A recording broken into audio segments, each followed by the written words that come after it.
तो चलो, तो आज हम लोग जो है त्रिभुज का क्षेत्रफल के बारे में पढ़ेंगे, ठीक है ना। त्रिभुज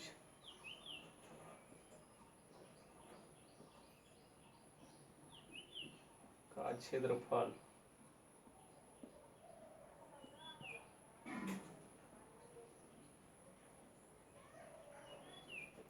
त्रिभुज का क्षेत्रफल, त्रिभुज का क्षेत्रफल जो मेन जो फार्मूला होता है वो होता है 1/2 गुना आधार गुना ऊंचाई, है ना। लेकिन फिर अलग अलग त्रिभुज में जाते हैं तो देखते हैं अलग अलग फार्मूला आ जाता है ना। लेकिन ओरिजिनल इसका एक ही फार्मूला होता है 1/2 गुना आधार गुना ऊंचाई। तो त्रिभुज पहले हम लोग देख लेते हैं त्रिभुज कौन कौन सा पढ़ना है। पहला पढ़ना है हम लोग को समकोण त्रिभुज, समकोण त्रिभुज, है ना।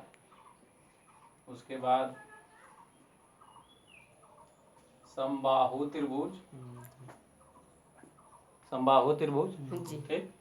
उसके बाद पढ़ना है समद्विबाहु त्रिभुज, समद्विबाहु त्रिभुज।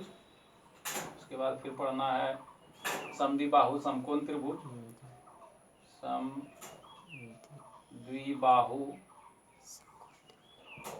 समकोण त्रिभुज, समकोण त्रिभुज। त्रिभुज लिख नहीं रहे हैं, त्रिभुज का निशान दे रहे हैं, मतलब त्रिभुज, है ना। अब पांचवा में विषमबाहु त्रिभुज के बारे में पढ़ लेते हैं।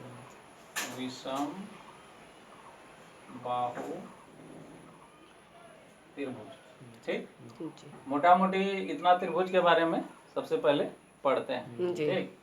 तो त्रिभुज का क्षेत्रफल जो है, त्रिभुज का क्षेत्रफल का एक गो फॉर्मूला होता है 1/2 गुना आधार गुना ऊंचाई,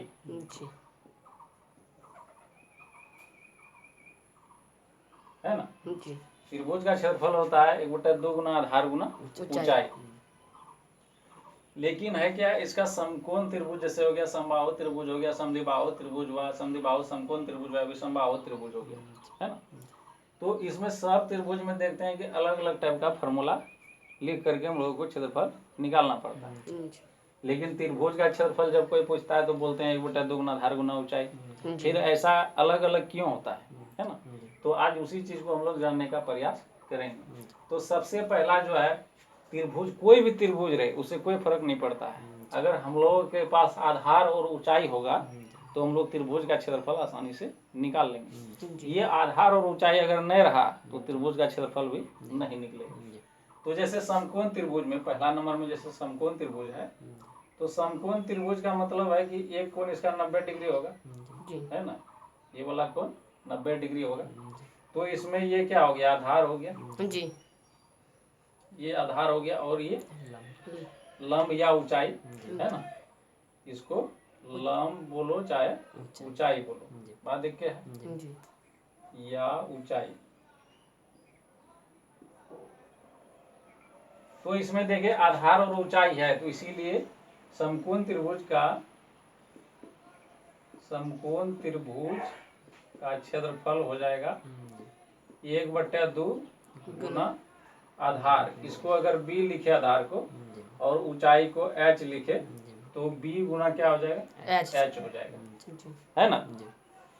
आधार और ऊंचाई मिल गया तो इसका मतलब उस त्रिभुज का हम क्षेत्रफल निकाल लेंगे। अब फिर आते हैं समबाहु त्रिभुज में। किसमें, समबाहु त्रिभुज में। समबाहु त्रिभुज का मतलब क्या होता है, तीनों भुजा बराबर। जैसे ये वाला त्रिभुज मान लेते हैं कि इसका तीनों भुजा बराबर है, ये भी ए और ये भी ए, कहे कि तीनों भुजा बराबर है, ए माप का ले लिए। अब इसमें देखिए अगर आधार इसमें ए है ना, आधार अगर इसमें ये वाला भुजा है, आधार, इसको अगर आधार लेते हैं तो यहाँ तो क्षेत्रफल जो इसका मेन जो फॉर्मूला है यही है, ठीक है ना। ये भी निकाले, इसमें आधार और ऊंचाई था तो आसानी से निकल गया। अब इसमें देखते हैं कि समबाहु त्रिभुज में इसमें आधार तो है लेकिन ऊंचाई है क्या? नहीं है। तो जब ऊंचाई नहीं है तो क्षेत्रफल कहियो निकलेगा? का है कि क्षेत्रफल निकालने के लिए त्रिभुज का आधार और ऊंचाई दोनों चीज चाहिए। और यहाँ आधार है लेकिन ऊंचाई नहीं है तो नहीं निकलेगा। तो सबसे पहला हम लोग काम क्या करेंगे कि ऊंचाई प्राप्त कर लेंगे। ठीक है, ऊंचाई क्या होता है? जो इस आधार वाला भुजा पे जो लंब होगा। ठीक है ना। और ये एक बात ध्यान रखना, ये भुजा और ये भुजा दोनों बराबर है। ये जब दोनों बराबर होता है ना, और आधार पे कोई ऐसे भुजा डालते हैं, अगर लंब ये खींचते हैं तो ये दोनों आधार को जो है बराबर दो भागों में विभाजित करता है। यानी मतलब हुआ ये बराबर हो जाएगा इसका। ठीक है ना। जब ये बराबर दोनों बराबर है, ये पूरे यहाँ से यहाँ तक ए है, तो ये कितना हो जाएगा? a/2। और इधर भी कितना हो जाएगा? a/2। अब देखो ये क्या 90 डिग्री हुआ जी। तो 90 डिग्री का सामने वाला ये कर्ण और ये आधार, यहाँ से जो है ऊंचाई आसानी से प्राप्त कर लेंगे। ठीक है ना जी। तो अगर इसको जो अभी डाले हैं जो लंब, इसको अगर h मान ले, h इसको, ठीक है, तो h बराबर क्या हो जाएगा? ये क्या है? लंब है जी। तो लंब स्क्वायर बराबर क्या होता है? p² + b²। नहीं, लंब स्क्वायर बराबर होता है कर्ण स्क्वायर माइनस आधार स्क्वायर। तो कर्ण क्या है? 90 डिग्री का सामने वाला a जो है, a का स्क्वायर, और आधार क्या है? a/2 का होल स्क्वायर। होगा कि नहीं होगा? अब जो है यहाँ पे h² बराबर यहाँ क्या आ गया? a² माइनस a²/4 आ गया ना। अब इसका यहाँ पे अगर मतलब एलसीएम लेंगे तो 4 आएगा। यहाँ भिन्न का घटा आ गया। इसको सॉल्यूशन करने के बाद क्या आ जाएगा कि h बराबर, अगर स्क्वायर को उस साइड लेके चल जाएंगे, ध्यान देखो, 4a² में a² चल गया, कितना बचेगा? 3a²।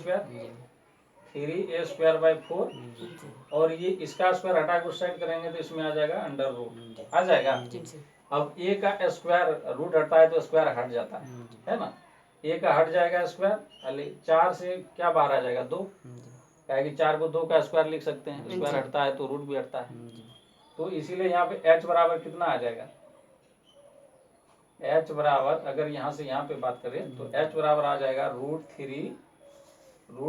a का स्क्वायर हटेगा तो रूट हटेगा, a बाहर आ जाएगा।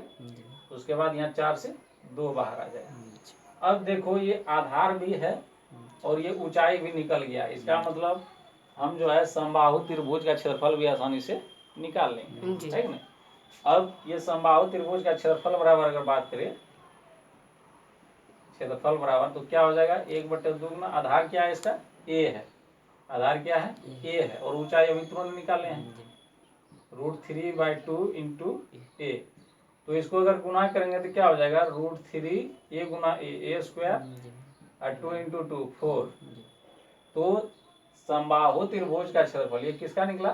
समबाहु त्रिभुज का क्षेत्रफल बराबर क्या बोलते हैं? √3/4 इंटू a²। a को अगर कोई भुजा मानता है तो क्या हो जाएगा?